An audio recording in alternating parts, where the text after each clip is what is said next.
Dans cette vidéo, je vais vous parler de la préparation du sol. C'est une des étapes fondamentales dans tout le potager. Je vous rappelle que dans mon cas, j'ai parti d'un sol qui était pratiquement de tout venant. Actuellement, c'est un sol qui est vivant. C'est pour ça qu'il faut, quand on parle de notre sol, il faut le voir à long terme, pas à court terme. Sinon, on amène, on plante nos plantes, on met un peu d'engrais et ça va probablement très bien fonctionner aussi. L'objectif quand on fait des apports de matière organique dans le fumier, le paillage, c'est que on va changer la structure de notre sol.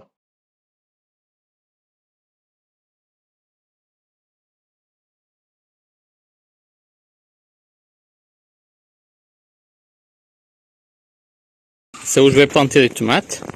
La terre est hyper dure malgré tous les apports. Donc je vais profiter pour l'aérer et en même temps mettre une couche de fumier. Vous pouvez voir, il y a une bonne couche de fumier partout. Maintenant, il faut retourner.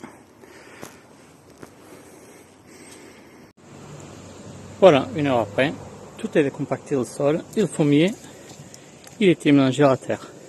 Comme vous pouvez voir, regardez, ce sol vivant malgré qu'il est bien compacté. Là, ça fait plaisir. Le sol, il est vivant. Il y a des vers de terre qui travaillent. Une fois qu'on a tout tourné notre terre, on profite, on prend un coup de râteau juste avant de pailler. Là, on va pousser au paillage. Voilà, maintenant que j'ai la paille, je vais tout égaliser. Je vais vous montrer la suite.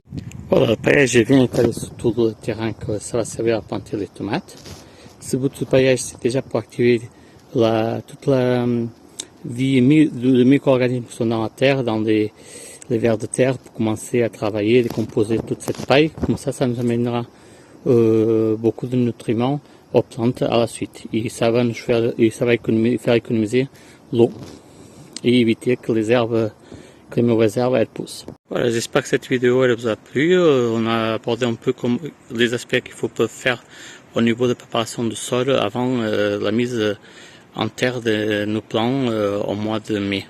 Voilà, là maintenant on laisse la paille se reposer et dans un mois on passera à la plantation de tous les légumes qu'on veut faire sur cette parcelle-là. J'espère que ça vous a plu cette vidéo. N'hésitez pas à vous abonner à la chaîne et laisser un commentaire.